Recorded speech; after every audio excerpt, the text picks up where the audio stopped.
Hey guys, your favorite Autobot here, and I'm ending it off like this because I am working on the epilogue. I'm telling you, you guys are going to love that. It's action-packed, but it goes into the what if Dinobots were kaiju verse, so I honestly have to end it like this so I can put all the artwork and all the effort I need into making that. So without further ado, let us end this chapter on a more, I guess you could say, heart-tugging note, if you will. Let's begin. We continue our story with Windblade, Lightbright, and Air Raid making their way through Trypticon. He does know they're inside of him now, no diddy. However, this is where he actually starts sending Sharkticons their way. Keep in mind, Air Raid being the long-range specialist and Lightbright being the, Lightbright and Windblade being melee duelists, they're actually able to cover each other pretty well. However, the numbers are getting massively too much here, and they don't have enough firepower.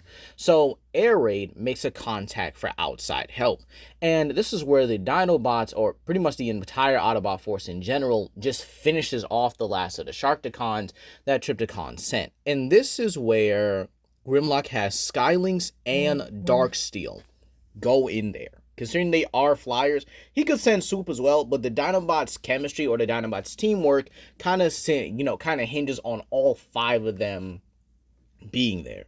So he sends Skylynx and Darksteel because, again, they're Predacons, they can easily handle it, and they go in. Skylynx and Darksteel do not take any time because, again, Predacons have, the top-notch tracking skills in the verse. Able to track down Windblade and Air Raid and Lightbright pretty easily. And then they actually start burning through the Sharkticon horde. And Windblade, commanding the two Predacons, then has them kind of just, well, in the words of a Sideswipe, clear a path. And this actually makes it a lot easier. However, outside, the Autobot forces are exhausted, but feeling victorious. At least until something lands right in front of them. Trypticon. Wait, he's smaller? To which Wheeljack says, yeah, he can actually do that now. And it seems like he still has control of his full body state, so we got to be careful of that. But this is where the Dinobots kind of step up, and they're like, nah. You mean to tell me we get to fight a Trypticon as equally as strong as his actual planetoid self? To which, this is where Trypticon says, indeed, you will meet your end at the hands of planet Trypticon, but in a much more personal way. To which all the Dinobots and the remaining Predacons, Rippersnapper, Blight, and Twin Strike all feel invigorated by this. Keep in mind, again, I have to say this, they're on synthetic energon. And they're already smoke demons. Optimus is just sitting in the back like, you know what? Grimlock, have at it. To which the Dinobots transform on the Dinobot on Grimlock's command, and yeah, they run that fade. Trypticon is still a bit stronger than, all of them. But again, keep in mind, it's the chemistry, it's the teamwork here. And this keeps Trypticon somewhat distracted from his main body. Anytime he actually does try it, this is where we actually see RC and, well, the rest of the Autobots try their best to kind of keep the planet off board, or trying to keep planet Trypticon itself kind of at bay, if you will. Meanwhile, back inside, the 5-man squad are basically already in there. Skylynx and Darksteel have cleared a path, but there's still more coming, more Sharkticons here. But keep in mind, with them being on synthetic energon as well, they're able to take them down, along with Lightbright to actually try to subvert, and Windblade using her turbine ability to actually clear out any, Sharkticons guarding the Omega Lock. The only thing Trypticon cannot maneuver, cannot change. And so they give Air Raid enough time to put in and lock every single Omega key. However, outside, Trypticon is starting to get a little bit of an upper hand. However, this is where at the last minute, RC thinks of something. They have the immobilizer. And this is where they're just looking at Knockout, who's holding. He's like, what? What you guys looking at? Oh, yeah. Okay, I get it. I just need an opening. To which this is where RC kind of conveys this plan to Grimlock and Optimus. And so Optimus jumps in with the Star Saber along with Ultra Magnus in the Forge. and Dreadwing going in as well. So all of them begin to just simply jump Trypticon at this point in his smaller body. And this is where, well, the plan doesn't go quite as planned here. You see, they're able to use the immobilizer on him, but it doesn't affect him from sending his consciousness back into his much larger body, even if Optimus slices the body in half, getting the finishing blow. Meaning now, Planet Trypticon is simply, well, Trypticon himself. But this is where he feels something, and he's like, "What? What's going on? This can't be happening." And this is where Trypticon feels the Omega Lock inside of him. He feels its power pulsating, restoring Cybertron itself. But he does something. Using the tiny bits of himself, of the symbiotic stone, he actually begins to regulate that energy into a powerful energy blast.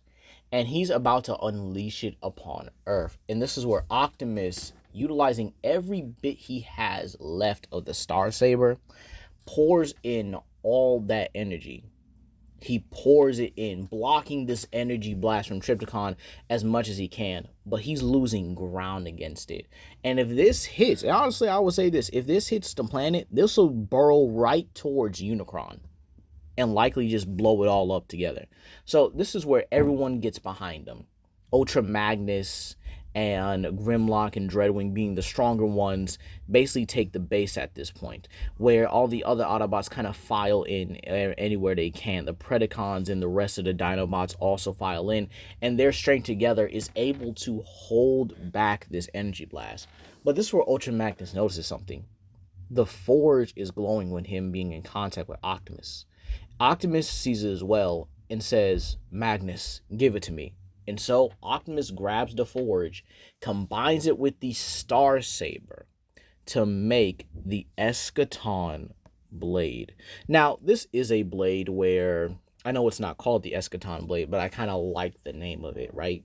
This blade is actually in comics where there's actually two Star Sabers that actually are meant to combine to form one more. And this blade is powerful enough to actually tear through whole realities and destroy them. So keep that in mind.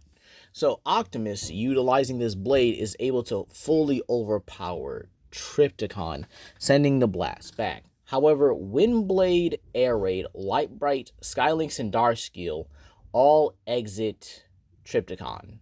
And they realize that it's not working. It's not converting him back to Cybertron and rejecting him. It's still there. To which, this is where Knockout's like, "So we lost. We lost everything. Our planet, our friends. We can't beat them." However, this is where Lightbright says, hold on now. We didn't say we didn't say all that now. And this is where she pretty much presses a button, and well, a huge explosion goes through Trypticon, basically bursting through his backside as an entire wormhole is simply open, and it begins pulling him in. And this is where we're just like, wait a minute. The Dimensional Decimator. Oh my gosh, I can't believe we forgot about that. To which Trypticon is actually fighting it. And Optimus, utilizing every bit of energy left with the Escaton blade, blasts it at him. He even thinks about using the Matrix, but he realizes this energy is enough. Combined with the rest of the energies of the other Autobots as well, and the, everyone pouring in to Trypticon, this pushes him through, sending him into the multiverse.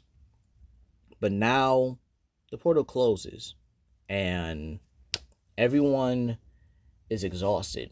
The Autobots, the military, that managed to come and help and stuff. But now they realize something. Earth knows they exist. There's no hiding. There's no more robots in the skies and all that. They know they exist. And this is where Jazz is like, "So, We won, right? To which this is where Dreadwing notes something. Yes, we won the battle, but in turn, we all lost Cybertron. The very thing we fought for, the very thing we strove to protect. And this is where Soundwave notes, perhaps all isn't ours after all. To which Optimus understands what he means and says that while we couldn't save Cybertron, we are Cybertron. To which this is where the Dynamite's going like, oh my god, no, that is just, oh, so corny. But he can't help but agree with him. But, Grimlock can't help but agree with Optimus. And this is where Ratchet and the kids eventually do join them. Also, along with June as well, because, she is the only surviving inhabitant of Jasper, Nevada. Yeah, I know, kind of crazy, ain't it? And this is where, the Autobots discuss what to do now. However, Optimus states he has an idea. So, in a couple years' time, this is what happens. The Autobots do make their presence known to the world, telling them all the deeds that have happened over the years. And while some people are not comfortable with them being on their planet, the government ultimately allows them amnesty on their planet and allows them to even, continue living here so long as they are able to handle any otherworldly threats that involve any of their kind. To which Optimus does thank the leaders of the world for, allowing them to be here. But this is where Optimus states he is going to need some help with something. And so it would pan over to a project of Autobot City.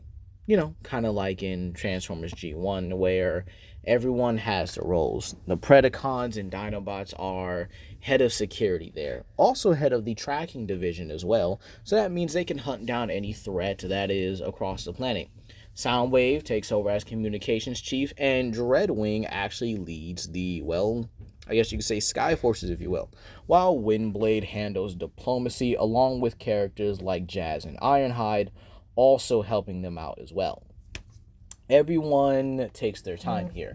And Optimus, he's simply enjoying this. He really is. He's actually happy that, the Autobots can now live without really fear of being, hounded or hunted by humans. Age of Extinction.